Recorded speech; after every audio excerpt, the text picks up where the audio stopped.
Hi everybody. Psalm 69 says, "Save me, O God, from the waters, for the waters have come in unto my soul. I seek in deep mire. There's no standing. I am come into deep waters where the floods overflow me. I am weary of my crying, my throat is dry, my eyes fail while I wait for my God." So I want to show you guys something that has it's just a piece of detail. I like to talk about certain things in movies. But first, let me just comment on that point. Sometimes we feel like we're drowning.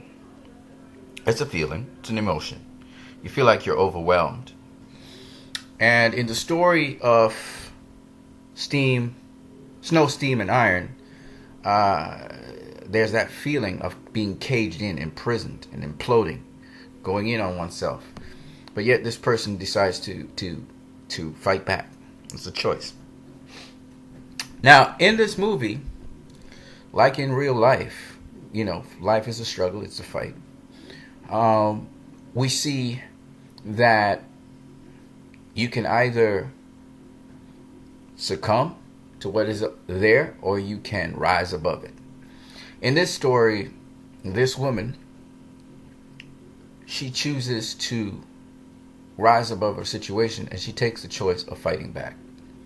Now, what I'm going to focus on has to do with the time, the period, and it has to do with this particular vehicle. Now, this is the property of police. This is a police vehicle.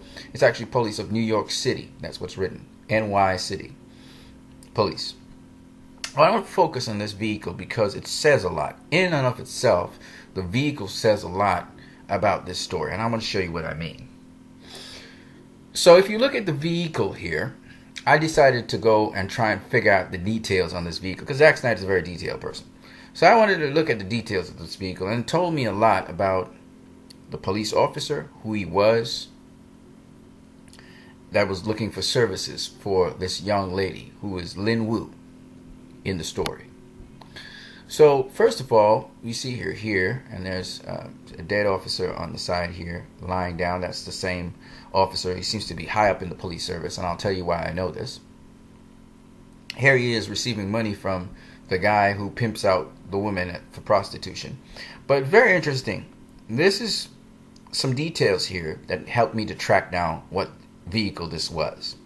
So I started looking at the Buick sign right here. So I knew that this vehicle was a Buick. I also knew I had to look for this particular symbol. A woman thrust herself forward. She's leaping forward, but her hands are almost tied behind her, and her feet are almost tied behind her. And she's leaping forward as if trying to break free. It's a sign for Buick. They actually later on, in later models, made it into more of a symbol, like an angel with wings. So I knew that to look for this particular model of Buick, I would have to look for this symbol here. The other thing I noticed was, in looking at the movie, I had to track down the type of Buick by looking at the car and what it appeared like from the front. So I got a little glimpse of the police vehicle from the front. Now, the other thing I noticed was, when I looked at the vehicle, that it only had one door on each side, telling me that the vehicle was a coupe.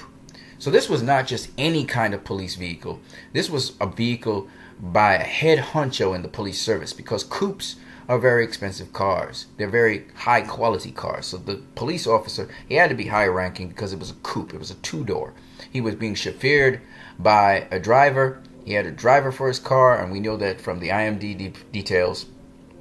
As a police officer, there was a driver, and then he sat in the other seat. He was in a coupe, a really cozy coupe. So he was, police cars generally have four doors. He had a two-door. And I gotta say, when I tell you which vehicle this is, it's a classic. I'll tell you that. So here he is, and you can see his chauffeur on the side here. Here he is going into his vehicle here. All right, and you can see more details of the vehicle here. So it has this little grill here. It has a beautiful front. If you see this vehicle, it's a beautiful vehicle. You'll notice that the bumper in the front is kind of bent. All right, and it has a beautiful design. So I was tracking down this vehicle, and I found out what vehicle it was. I was able to track it down, and I found out that it's actually a 1934 Buick Victoria 50. Okay? It's a 1934 Buick Victoria 50. It's a coupe. And this is what it looks like from the side. Here it is in the movie here. And you can see it's the same car. It's very beautiful. This one has white walls on it. But this one doesn't. Okay? Beautiful vehicle. This one also has, they had a casing for the tire, whereas we just see the plain tire here. Alright, so it's a beautiful car. Let me show you what it looks like in more detail here. This is it, the coupe. And you can see again the logo right in the front here. And you can see the woman again leaping forward, almost like an angel. Her two hands are like wings in the back, but she's really confined. Her 2 feet are also tied almost. It feels like someone leaping forward. I think of African culture and how they leap forward as to show power and liberation and movement, how the hands move forward and backwards. It's a beautiful dance. In this case, this woman, of course, is naked and she's leaping forward, okay? So it symbolizes the spirit of a woman. And there's a lot of things about women that we don't really talk about, spiritually and mentally. We don't really talk about. But I love that Zach focused on that because, one, this police officer, he was going in to basically kind of do his fantasies and whatever. And he was going to this grotto or this brothel, this high-class brothel. And Lin Wu was basically the person to entertain him, okay? And it's very interesting that he uses this Asian man and Lin Wu is an Asian woman, and it's just interesting. That's all I got to say. I'll talk about privilege and all those things some other time. I'm not saying that Zach was going there, but I just thought it was just very interesting, the observation I saw. You know, exploitation. And it's interesting, his car has this symbol on it. Kind of, Zach's kind of zoning in on the intentions of this man, and that the subject matter has to do with Lin Wu. And it almost encapsulates at the same time, this is my interpretation of it, it's not necessarily what Zach was meaning to say, but maybe he was. I interpolate from it, because art is to be interpreted, that this is Lin Wu here. She is the subject of what these two men in this transaction is dealing with. She was trying to break free. Alright, and if you know anything about the story, you would know this guy here, he's getting his money back because the services weren't rendered in the way he wanted to. And Lin Wu is the subject of this.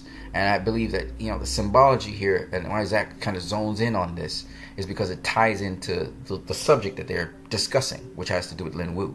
And it's just so weird that this guy, he likes to bind women. He likes to tie them up, and he tied up Lin Wu and he was beating her on her back.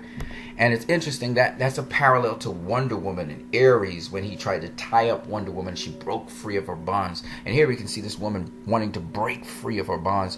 Or you can think of her as very free, and she's leaping forward with everything. So whichever way you want to look at it, it's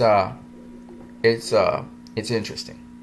All right, as this car kind of epitomizes a wild, free woman, whatever you want to look at it as.